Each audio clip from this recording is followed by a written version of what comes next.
Napoleon said, number one, a leader needs unwavering courage. And I don't know if I totally agree with the unwavering part of this or not, because sometimes our courage does waver a little. You know, bend but not break. You know, courage mounts up, and then sometimes we have the doubts that creep in, and we reach a little deeper to find that courage that overcomes our doubts and our fears. So I would probably debate a little bit with Napoleon on this unwavering courage, because sometimes courage does waver. But as long as it stays, as long as in the end there it is to serve you, the courage to do what you didn't think you could do, the courage to step into territory that might be a little unfamiliar, the courage to talk to somebody you don't know, the courage to attempt conducting a meeting, the courage to give your first testimonial, the courage to, you know, solve problems you couldn't solve before, that kind of courage. The courage to stand up when it's sort of dark in your corner, the courage to do it when it isn't going your way seemingly, the courage to try to have a good day in the midst of a bad day, that kind of courage. Wavering a little at times, yes, because we all have doubts that attack us, we all have small fears that creep in. That is the nature of life. But that's what faith is all about, that's what courage is all about. To serve us when our doubts will not serve us well. Faith to overcome fear, and courage to overcome our doubts. But that is a good quality, a good attribute for a leader, and that's unwavering courage. Second, Napoleon said, self-control. That, of course, is the very essence of life itself, is self-control. Because we all have this warfare going on. You know, it's going on in the world, the warfare between liberty and tyranny. In our own body, the warfare between health and illness, the struggle is on. The struggle between light and darkness, the struggle between good and evil. I call it opposites in conflict. And as soon as you're born into the world, as soon as you find yourself and discover yourself on this spinning planet headed somewhere, you know that this exists. To be a civilized society, we must drive the dark side of our nature into a small corner and let the positive side flourish. Early, we must learn to exercise self-control. Power is a wonderful thing, but it must be exercised properly. It must be exercised to benefit and not to destruction. So self-control is certainly necessary to be a strong leader, so that you can become the best example. The example of having your temper well managed, to having that dark side of your nature under control. The best example of choosing wise words and not being careless, that kind of control. Control of your appetite, control of your desires, so that they fit into the positive side of life and not the negative side. Self-control, very important. Then he said a leader must have a keen sense of justice. How very true. Justice we become familiar with, you know, even when we're small, when certain things that happened or were done to us that something told us that wasn't right. Someone did us wrong. We have that sense of right and wrong, and it starts very early. Then we have to have that sense of utilizing what's right and what's wrong so that we develop this sense of justice, this sense of being fair, this sense of being on the positive side, on the right side. To minimize a person's mistakes, they need to have this sense of justice. We have to have justice when we're building an organization. You know, what's fair, what is a good balance. The marketing system that Mark put together has to be fair for everyone. If you have a customer and you take care of that customer, someone else cannot come along and take that customer. The same is true with a distributor. Certain rules and regulations, so that all of us have a chance to fit within this framework of fairness, justice, and what's right. Otherwise, enterprise cannot work. Otherwise, we have what we call, in a political sense, anarchy, where there is no justice, when might is the order of the day, power is the order of the day, not the law, not the rule, not what's right, but power. And we would all dismiss that. It's been a catastrophe in the last 6,000 years, the governments that resorted to power instead of democracy, that resorted to intimidation instead of freedom. And we all know the terrible toll that that takes. But it takes a toll not only politically in a country or politically around the world, but it takes a toll even in enterprise. It takes a toll in school if a teacher is unfair. It takes a toll in working on a team where someone is unfair, or where the leadership is not fair in the administration of justice. So this is true, a keen sense of justice and what's fair and what's right. Part of this we have to learn as we go. You know, you don't have it all the first year. You haven't got it all the second year, the third year. After all the years that I've, been around, both as a human being and as a business person, we're still, even at these years, trying to decide what's best, what's fair, what's right, to give balance to our life and to build on a firm foundation for the future. So I agree with Napoleon. Good idea. A sense of justice. Here's another one, he said, definiteness of decision. Indecision is the thief of opportunity. If you don't decide, the opportunity could slip away. If you don't decide what you're going to do today, the day could get away and you're not very effective. I talked about in my recent travels about time management. And here's one of the best ideas of time management. Don't start the day until you have it finished. Is it possible to finish the day before you start it? And the answer is yes. If you don't finish it to the best of your ability, have some idea, some good plan, sure enough, the day escapes. And in the morning you say, let's see, what should I do now? In the afternoon you say, hey, time's getting away from me, what should I do now? And now most of the day is lost. Most of the day escapes not being utilized and doesn't work for you simply because you didn't make those decisions early, at the early part of the day. The decisions we make in the early part of our life sometimes last for a lifetime. The early decisions that you make about what you're going to do with your life as far as Herbalife is concerned, those decisions are vitally important. If you neglect them and don't make them, sure enough, the time passes and the opportunity sometimes is diminished, and sometimes you spend a lot of time now catching up simply because you didn't make those early decisions. So it's the decisions at the first of the day, it's the decisions at the early part of the month, it's the decisions at the early part of the year that greatly determines what kind of year you're going to have. The decisions you make in the early days of your marriage, sometimes those are the decisions that affect the marriage for a lifetime. The decisions you make at the first chance you see opportunity, those decisions, what you're going to do with it, how far you're going to take it, what it's going to be meaning to you in the years to come. Those early decisions are vitally important. Then we need decisions to correct poor decisions, to overcome our mistakes. It's possible, of course, for all of us to make unwise decisions. And at the end of 1 year, at the end of 1 week, 1 month, or at the end of a few years, we say, that decision cost me too much. Cost me a lot of time, cost me a lot of money, cost me maybe a good relationship, cost me a chance to be productive. But as long as you're alive, there's still a chance to use new decision power to correct the mistakes of decisions that were bad in the past. All of us have the opportunity to do that, but I think Napoleon was right here too. You got to be definite in making decisions so that the opportunity doesn't pass you by. Take advantage. Here's the next one. Napoleon Hill said, a good leader has definite plans. How important that is. And of all the years, I think, to cash in on Herbalife's momentum and make some plans for the future, this has got to be one of the greatest years.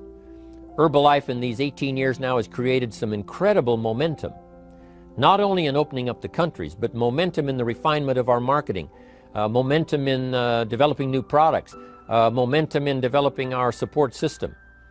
The key is now for you to make plans to ride on that momentum. Herbalife is like the tide that comes in, and the rising tide lifts all the ships if they're in the water. If your ship and your boat is not in the water, even though the tide comes in that would lift all the ships, if yours is not in the water, then it doesn't benefit you.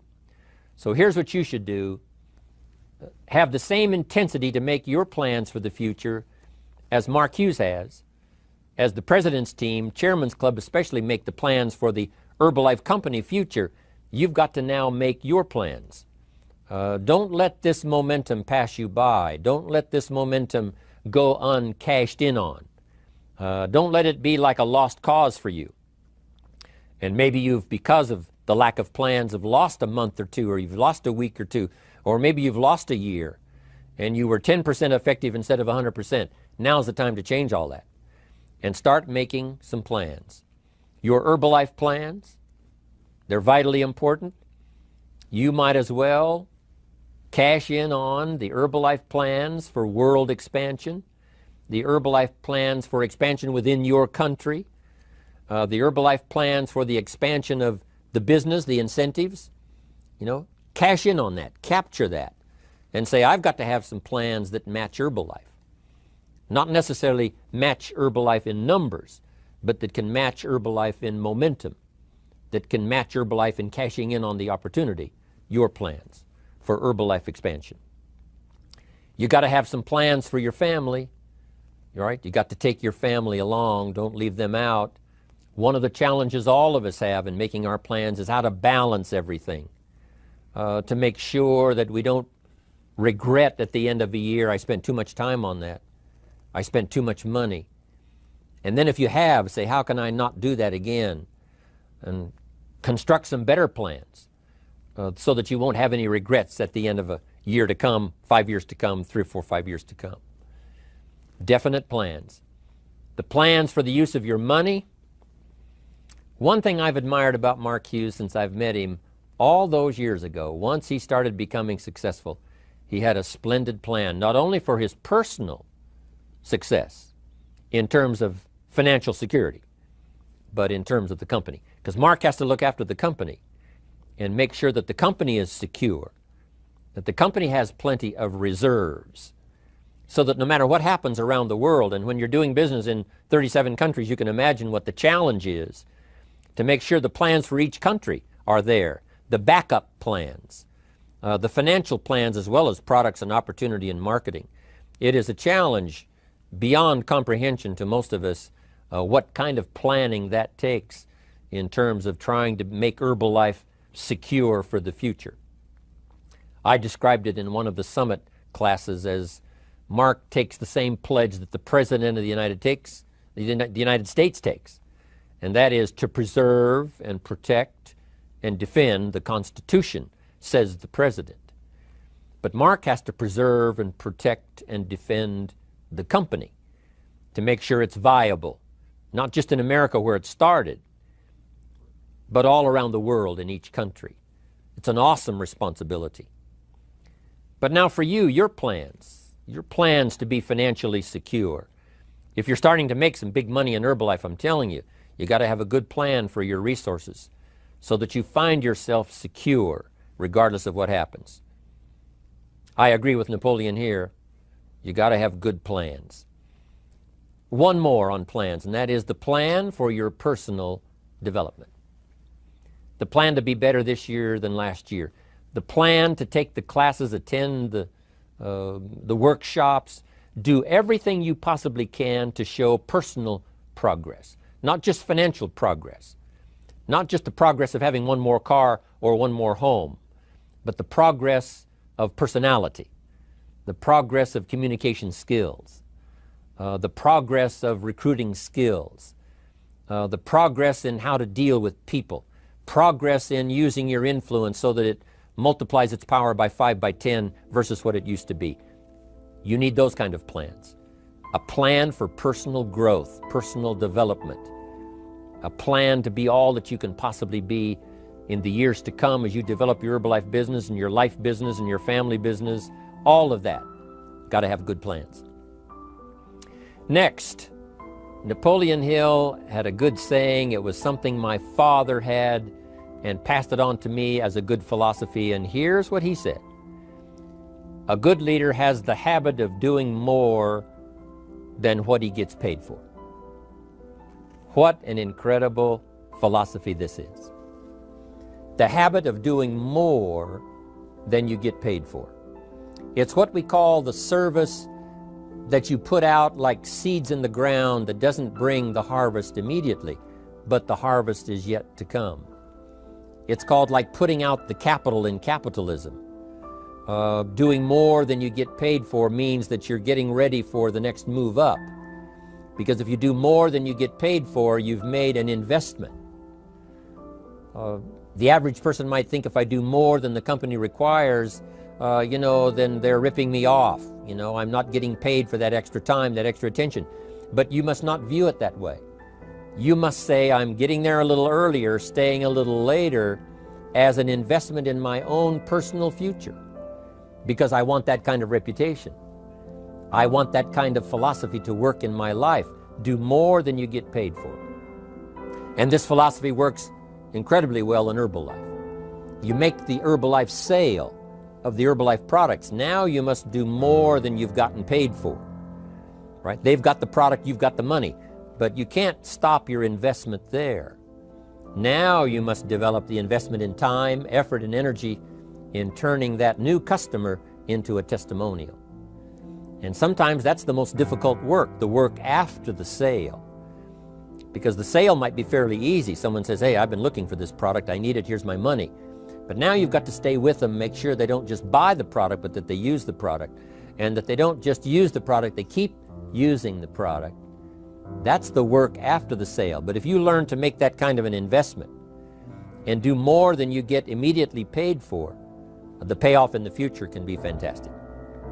Because as we all know in Herbalife, what really pays off is not a sale of the product. What really pays off is a testimonial. A testimonial that gives you more sales than you can keep up with. A testimonial that takes you places you could never go by yourself, introduces you to people you'd never see on your own. That kind of investment is so powerful. So you do more than you get paid for up front. It's happened for me, making the investment. When I first started lecturing 36 years ago, I talked to high school classes, college classes, service clubs, and I gave it all away. I went and talked for free. Someone said, Mr. ROHN, would you come and do this breakfast talk? I said, sure. Could you do this luncheon talk for this service club? I said, of course. And all of that in the beginning was for free. Primarily because I'd made my fortune, I didn't need the money, but I did it for free, but look what it's made for me by giving that kind of service in those early days. And finally it led to business and led to an enterprise. And I was giving the seminar all those years ago here in Los Angeles, and Mark Hughes was in my audience. So what you don't get paid for, don't worry about that. Just render the service with the vision of the future that it'll come back multiplied if you have this kind of habit, this kind of philosophy. Next, Napoleon Hill talks about personality. You need a pleasing personality. There's many parts to your personality. One is your working personality. The kind of behavior, the kind of attitude that you need, especially in the public. Some things you can kind of get by with, being a little careless, maybe in private, but in public, where it counts so much in your paycheck, it counts so much in building your business for the future, your own personality. But here's what you also must remember. You develop your personality in private so that it serves you well in the public. Sometimes we get the mistaken idea, I can be careless with just these few and be more careful when I have 1,000. But see, that doesn't work that way. Careless with a few, sure enough, that will creep into your presentation for 1,000 people. Here's the best practice, and the Herbalife opportunity in our marketing systems gives you the best chance to do that. The influence you have one-on-one, that's what really counts. You say, well, I'm only talking to 2 people, it doesn't matter much. That's when it really matters. Because if you'll practice well there, using your personality, using your influence, to get someone's attention, to get them to listen, to get them to participate, the kind of personality that someone says, I'd like to be around this person. They're unusual. They're not like the average person I meet on my everyday experience. That kind of personality. But you've got to practice it behind the scenes. You've got to practice it one-on-one. And if you're effective one-on-one, 1-on-3, 1-on-5, I promise you, that will get you ready to now perform with the kind of personality, the kind of charisma that wins people when you're in front of 500 people, 1,000 people, 5,000. So this is a good point, working on your personality. Here's the best gift you can give someone, and that's the gift of attention. Attention is so powerful. When I was a young man, I met Nelson Rockefeller, one of the richest men in America at that time. He's gone now, but he was a unique individual, ran for vice president of the United States.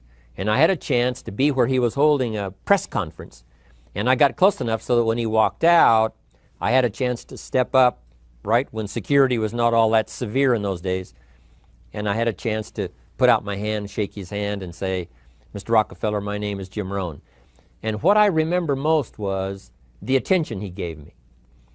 With the lights of the cameras around and everybody all around, he looked right at me and said, Jim Rohn, where are you from? I said, Idaho. He said, I really like Idaho. It's one of my favorite states in all of the country. And for just a few seconds, he gave me his attention, shook my hand. I'll never forget the handshake, right? One of those multi-million-dollar handshakes. But I'll never forget that personal attention he gave me, just for a few seconds. It was powerful. Made an impression on me that's lasted until this day. That's why I remember to tell the story. So, same thing you can learn to do. Utilize your personality, utilize your influence, give people the gift of attention. Here's the rest of my list now as we finish up. Next, Napoleon Hill said a leader needs sympathy and understanding. We have to develop that early in our lives. All of our lives, we have to look at those that are less fortunate than we are, those who need a helping hand, and especially now we learn to look at those who need an opportunity, those who need a change in their health, those who need a change in their life and in their lifestyle. It's this kind of sympathy and understanding that drove Mark Hughes to construct the company. It took that kind of understanding, that kind of sympathy, that kind of deep emotional feeling. Then Mark understood what it meant to be poor. He understood what it meant not to have. He understood what it meant to be short on finances, on resources. He understood what it meant to lack, a full formal education. He knew all of those lacks. And instead of crying about it, he said, what I will do is change it for myself, and then I'll help other people that have the same challenge. Lack of education, lack of the money, lack of the resources, lack of good health, faced with all kinds of difficulties they can't solve. I'll get mine solved, and then I'll be strong enough and have the skills to where I can help other people. That kind of leadership quality is so powerful. That kind of understanding. Here's the next one. A leader must have, Napoleon said, a mastery of the details. How very true. All can be lost with just a couple of missing details. On the trip to the moon, everything has to work, right? There's several thousand moving parts. There's several thousand pieces to the project of getting to the moon and coming back, and all of them have to work. You can't have 10% of them working, 90% or 80%. They've all got to work. And then there's the backup systems for something if something goes wrong to back it up. That kind of mastery of detail is so vitally important. But here's what else to remember as far as Herbalife is concerned. The drama is in the details. Someone says, I lost 30 pounds. Well, 30 pounds is 30 pounds, but that's not the drama. The drama is, where were you before you found Herbalife? How did you feel? What kind of circumstances? Now someone begins to give us some of the details. And then after they've lost the weight, now how they feel, now their self-confidence has been restored. Now they feel better about themselves. The drama is in the details. But this is also important in the details of your day, the details of your business, the details of good communication. Master the details. Good advice, Napoleon Hill. Now here's the next three. Willingness to assume full responsibility. All of us have been taught that, especially these Herbalife years, to take full 100% responsibility. Mark Hughes says, what happened to me might not have been my responsibility, but what I do about it is my full responsibility. I've had some things, some people did me wrong. In his first couple of business experiences, he was done wrong. Some people ran off with the money. He was left holding the bag. But he said, that's what happened. And I was not responsible for what happened. But I am responsible for saying to myself, now, what am I going to do about what's happened? If a hailstorm destroys the farmer's crop, he wasn't responsible for that. But his responsibility now begins when the hailstorm is over, when he asks the question of himself, what should I do now? Now that this catastrophe is over, now that the damage is done, now what should I do about it?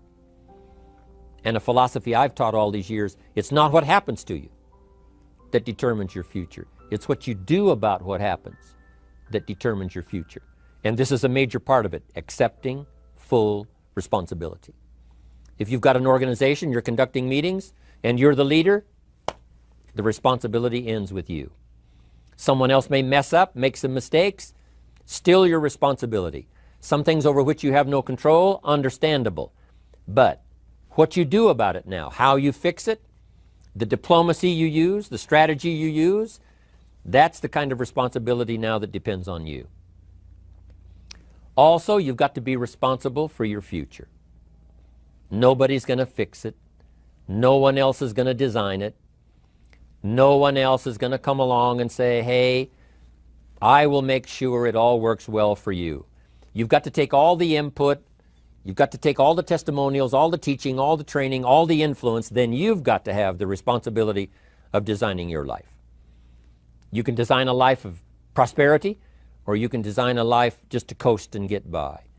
The responsibility belongs to you. Now here's the last two. Next is cooperation. One of the great things we learn in Herbalife is how to cooperate so that we take advantage of each other's ideas, we take advantage of each other's input, we take advantage of each other's enthusiasm, we take advantage of each other's testimonial, and we take advantage of each other's willingness to grow. That kind of cooperation has built Herbalife. In those early days, Mark got the group together. Jerry Shatanovich, Doug Stuntz, the rest, and made some plans to cooperate. Said, no telling what kind of powerful meetings we can have if we work together. No telling how many people we can affect, even right away, if we work together. You do this part, you do this part, I'll do this part, we'll make it work together, and we'll get the ball rolling. There's an ancient phrase that says, if two or three agree, nothing is impossible. If they agree on the same project, if they agree on the same vision, if they agree on how to get there, I'm telling you, nothing is impossible. Nothing can stand in their way. Just two or three. What's exciting about Herbalife is now we have more than two or three. The president's team now is well populated. Even the chairman's club is growing. The millionaire team is awesome in its numbers as well as in its power. And the cooperation between all of us on the tabulator teams, as distributors, home office, support staff, 15th floor, wherever we come from. If we cooperate, there's nothing we can't do. There isn't anyone we can't touch. There is no country we can't finally get to with this incredible story. Cooperation. That's why I'm here, wanting to do my part, HBN, send out some ideas, give you some notes to take, something to think about and ponder, something to talk about with the people that you associate with and are building your business. That kind of cooperation is going to make this a powerful year. It'll get us to the 2 billion, 3 billion, 5 billion. But it'll get us to much more than just those numbers. It'll get us to a place of honor, respect, prestige, influence, feeling good about ourselves for the hard work that we're doing, cooperating with each other. I want to cooperate with you, helping build your business. All of us cooperate with the support system of Herbalife. We're on our way. We will have the billions. We'll have the stories. We'll have the experiences. Now here's the last one. Napoleon Hill said, a major attribute of leadership is vision. Vision is in many parts. One, a vision for your own course to follow. A vision for you, for yourself. A vision for your financial future. A vision for your health. A vision for your wealth. A vision for you to latch onto and make something out of. A vision for your family. Because vision must now lift others as well as ourselves. Guess what our family is counting on? That we'll be able to see things that at first they cannot see. That we'll be able to look further into the future than perhaps they will be able to look. The same is true with your organization, the people that are around you. They're counting on your vision. Perhaps you've been there a little longer than they have. Maybe you've been there a lot longer than they have. And they will look to you to help them see things that they can't see in the beginning. And if you will do that, develop that attribute of leadership, I'm telling you, you'll have such a dramatic effect on your organization, it will be unbelievable. A vision for yourself, a vision for your family, a vision for your organization, a vision for the people that you're close to. The old prophet said, without vision, we die. We perish. Unless we can see into the future, life loses its meaning. Unless we can look further than just where we are at the moment, then we have no reason for faith, no reason for activity. But if we'll develop this skill, beyond any other skill, I'm telling you, it will help us touch people because they'll want to be around us because we have this look into the future.